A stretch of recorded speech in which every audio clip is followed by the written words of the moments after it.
I am honoured indeed to present an address to this, the 24th No Frills Conference, to be organised by NCVER. You've heard I'm the Chancellor of UWS, and as Barney has said, we are delighted, truly delighted, to work with our friends and partners, Wizzy and Swizzy. We three institutions together see our mission as to provide tertiary education opportunities for the people of Western Sydney. People who live in Parramatta, in Bankstown and Blacktown, in Penrith and Liverpool and Fairfield, in Campbelltown, Richmond and Auburn, and points in between. You've heard over 2 million residents, 250,000 businesses, fastest growing economy in Australia. As you have heard, I'm sorry. Whew, Miss, you can't realise how close that was. I was just telling a ministerial joke before you arrived here. And I'm not here at all. As you heard from Barney, Western Sydney is, of course, in some ways, on any social and economic indicator, lagging compared with the eastern suburbs or North Shore or Winner West of Sydney. On virtually every socio-economic indicator, it is clear that Western Sydney, in aggregate, is disadvantaged by postcode. But as you've also heard from Barney, this is the most extraordinarily energetic, entrepreneurial, aspirational area in which to live. That's its disposition. You've also heard I'm the chair of NCVER, which is an independent, not-for-profit company owned by Commonwealth and state shareholder ministers, not least Simon Birmingham. We pride ourselves on being the custodian of the data that indicates the scale and the significance of Australian vocational education and skills development. We collect and we manage and we analyse, we evaluate, interpret, communicate data on students, on apprentices, on trainees, on courses, on institutions, on registrations and completions and employer outcomes, on the financial status of educational providers and the satisfaction of their students, and what volumes of data. Our main collections, the main collections are on vet providers and apprentices and trainees, are growing rapidly. We estimate we held around 36 million records in 2012-13, a record being a row of data. We today hold some 73 million records, and as I'll shortly indicate, the speed in which new data is being collected and analysed and made available to the public is about to increase apace. So at NCVER, we see ourselves as the stewards of the statistics that tell the story of vocational education. But why? What's the purpose? Well, first of all, given our ownership, given our funding, it is to be able to provide data that can help governments move, if you will, from policy-based evidence to evidence-based policy. To be able to help governments and their public services make informed decisions on how to invest public funds for the most beneficial public impact in terms of Australia's future. Decisions that can focus public investment on performance-based educational outcomes. So we're there to help inform policy.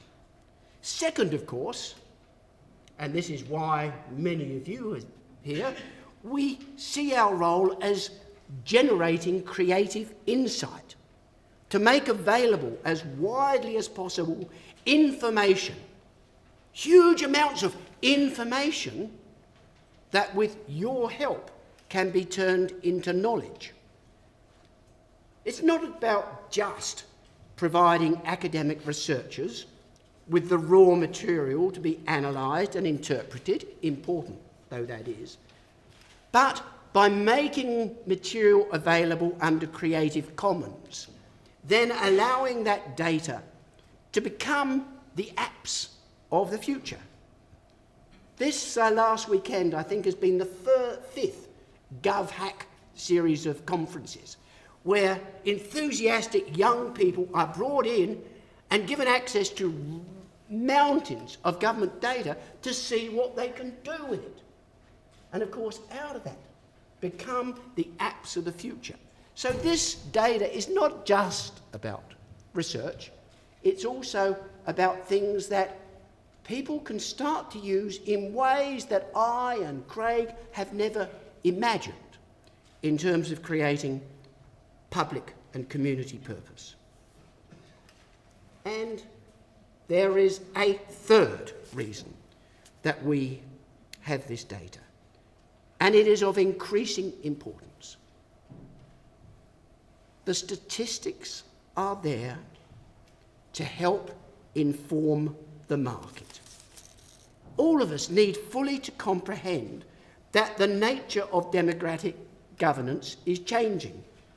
Public infrastructure, public programs are now increasingly delivered with the active involvement of the private and the community sectors. Citizens are being afforded the opportunity to make decisions on how they wish to access public assistance. The new watchwords are consumer choice or customer choice and consumer-directed care. In other words, my words, a public economy is being created in which the public and the private and the community organisations are in effect being commissioned to deliver government services, and in which citizens are given a choice of which providers they select. They expect to be provided as customers with better service, and they expect to be provided as consumers with the ability to direct their own government-funded services. In other words, the provision of public programs is becoming increasingly contestable. Think the delivery of disability services under the NDIS. Think the provision of aged care. Think of labour market programs and job services funded by the public but delivered by third-party agents. And, most of all today, think about the provision of vocational education. But here's the challenge. Citizens and citizen choice needs to be informed. Potential students, for example, need to make difficult decisions on which skills they want to acquire, which courses offer the best employment prospects, which forms of learning do they wish to access, which providers offer them the options that they desire, which RTOs provide greatest student satisfaction. That's just one side of the coin, however. Too often forgotten is that citizens, as customers exercising choice, can help to inform the governments which fund educational services, can help to inform the institutions which deliver educational services. As students make choices, their decisions may end up challenging traditional expectations. For instance, governments, most providers, tend to assume that students are driven by certification. They want their PhD or their BA, they want their Cert 3 or their diploma. We assume they judge success by whether they complete their courses they're undertaking. But I have to say, maybe not.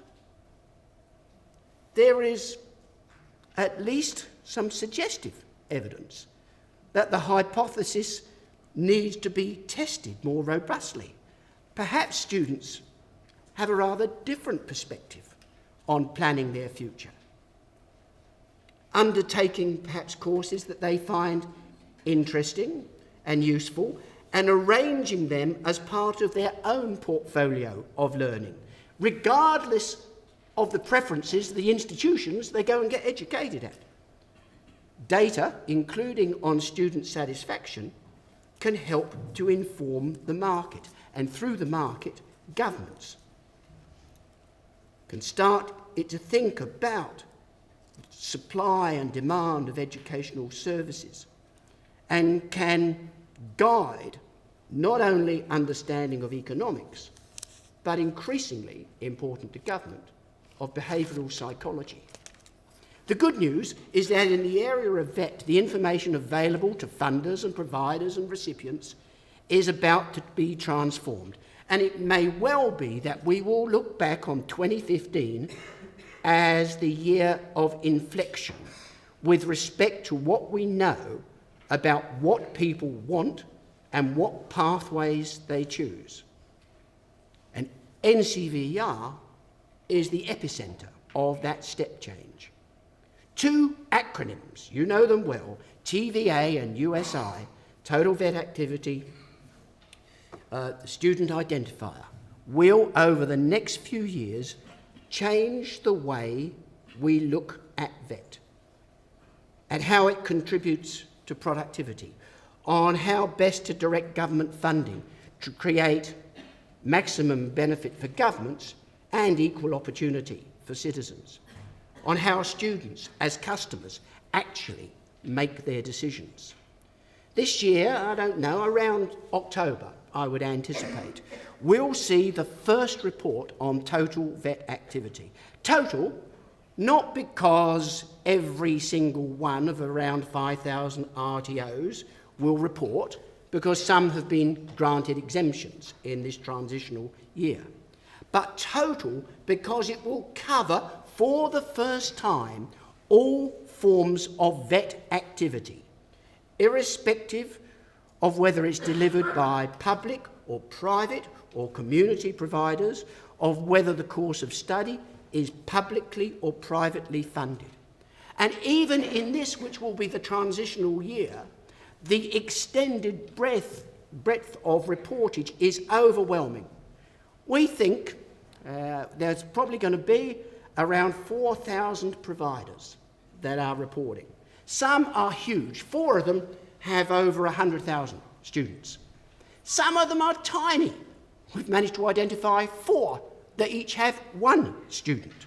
The average is around 3,000 enrolments per provider.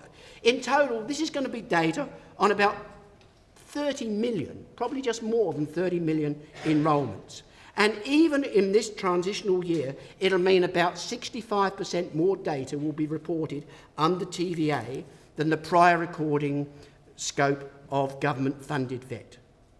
The TVA data, in other words, is even in this first year going to identify categories of providers and varieties of RTOs, TAFEs, unis, schools, community college, private providers, delivering everything from Cert 1 through to graduate diplomas. The data will report both registrations and completions by state.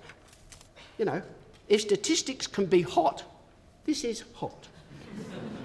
And the findings will help to populate a much enhanced My Skills online guide to VET, help to inform the market.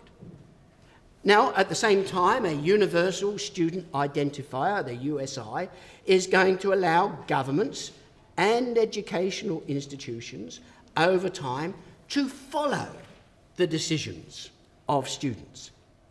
It's going to provide those students as citizens with a major public benefit, a single transcript of their VET learning achievements. Now, I'm predicting that through analysis of this credible and reliable data, collected and validated to a VETMUS standards, and involving a significant investment in capital and human resources by NCVER. Thank you, Minister.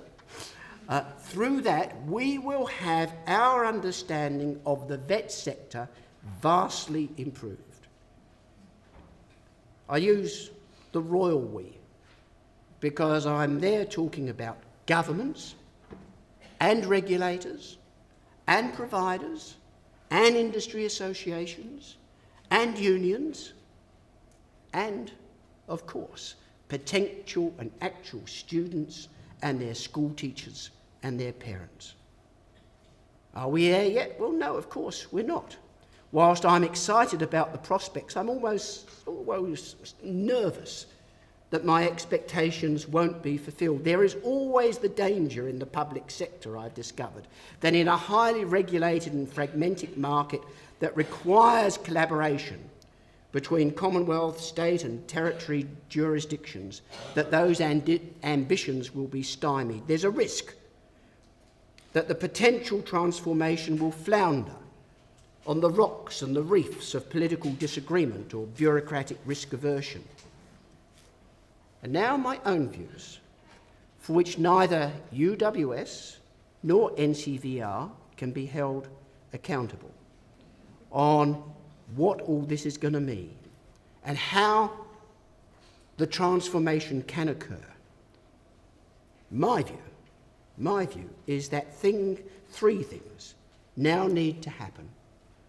One requires commitment, one requires boldness, and one requires, perhaps, courage.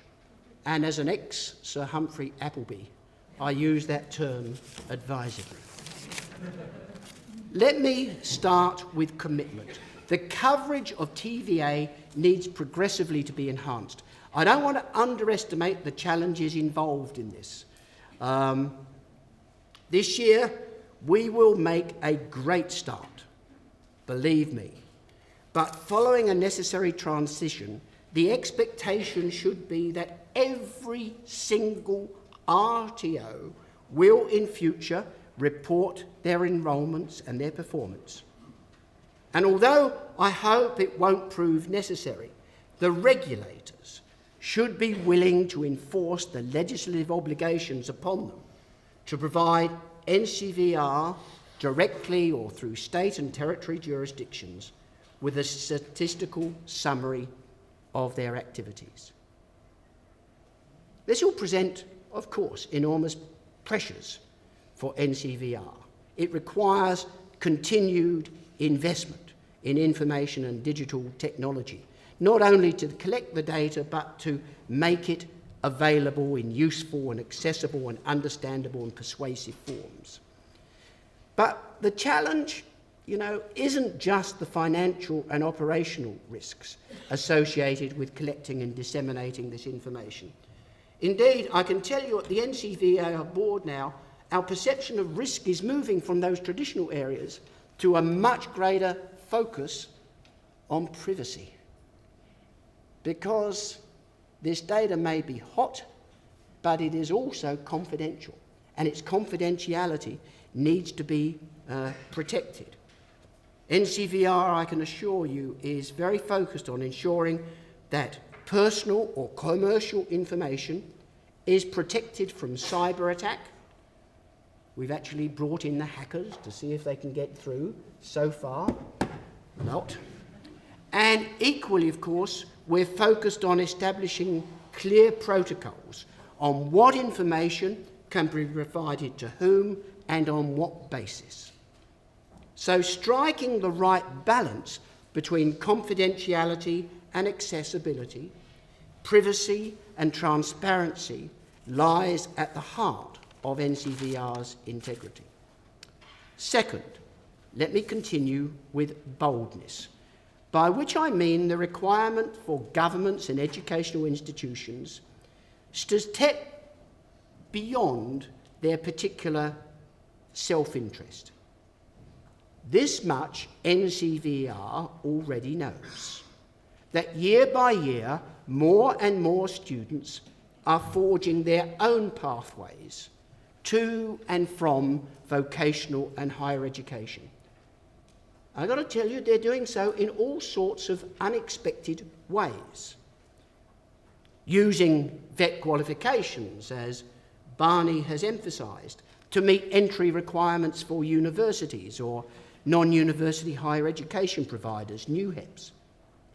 In many instances, as with UWS, gaining academic credit for their efforts. But they're, as Barney pointed out, also pursuing VET qualifications after their graduations, often in order to meet professional certification standards. And some, increasing, are undertaking vocational education and higher education concurrently, perhaps so that each activity can complement the other, perhaps instead to pursue a broader learning agenda, learning perhaps practical skills, acquiring community skills, family skills, and so on. Many are choosing to study in different ways at university, at TAFE, at private RTOs, at NUHEPs, at community-based providers, or to study, of course, online, increasingly accessing worldwide MOOCs, which are changing fast. In other words, this is an amazingly competitive market in which students and apprenticeships and trainees can exercise their increasing opportunity for choice in increasingly flexible ways. And we're starting to see it happen. And for the first time, we'll be able to start to monitor what is actually going on. Today's students, I hazard a guess, do not see the demarcations that divide educators. Or, equally likely, they simply ignore them. The borders between vocational and higher education are increasingly porous.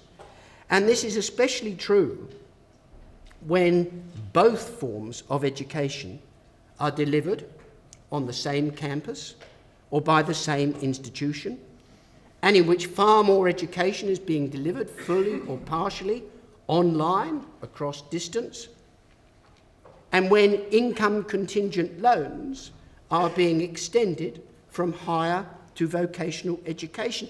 This, I think, is a new world. Think of it as 50 Shades of Grey. And it's this new world of mobility and choice upon which we need to throw the spotlight. In the contemporary environment, the indicators we use to collect information on educational performance should cross traditional boundaries.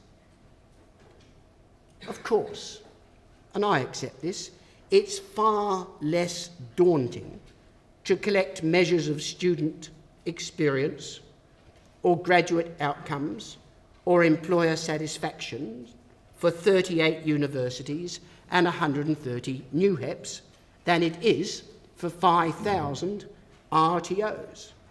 But I've got to say, I can see no reason why we shouldn't aspire to collect and record that data to the same format. I don't understand why there have to be substantive barriers between integrating the higher education quilt standards, which will be released in the near future, and the VET surveys.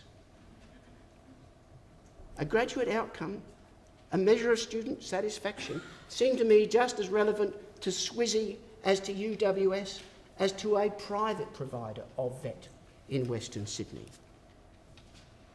Better still, the USI should allow us to follow and record on an academic transcript the full range of learning undertaken by a student.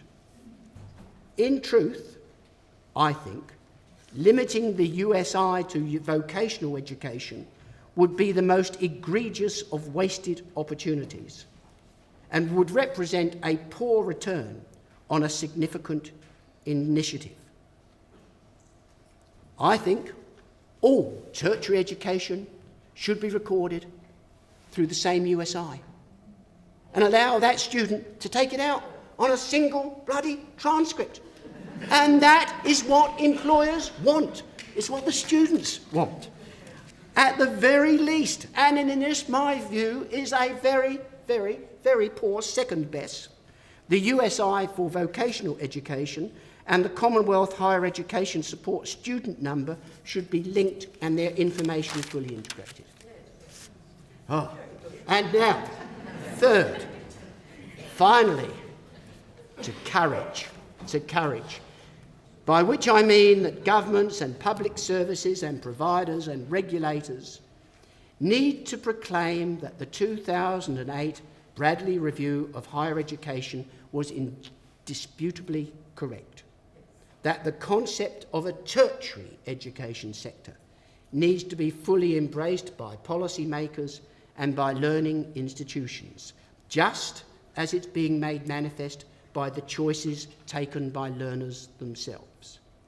More, far more, needs to be done to ensure the seamless movement of learners between educational or training institutions and to progressively remove complex articulation arrangements. The driving force of tertiary education should be learner need and societal benefit and public value, not the administrative convenience or cultural demarcations of providers, not the traditional silos of governments or the bureaucratic chimneys of their public services. The creation of a public market for lifelong learning, for knowledge transmission, for skills acquisition is based not upon distinctions between skills and scholarship, or between training and education, or between vocational and higher.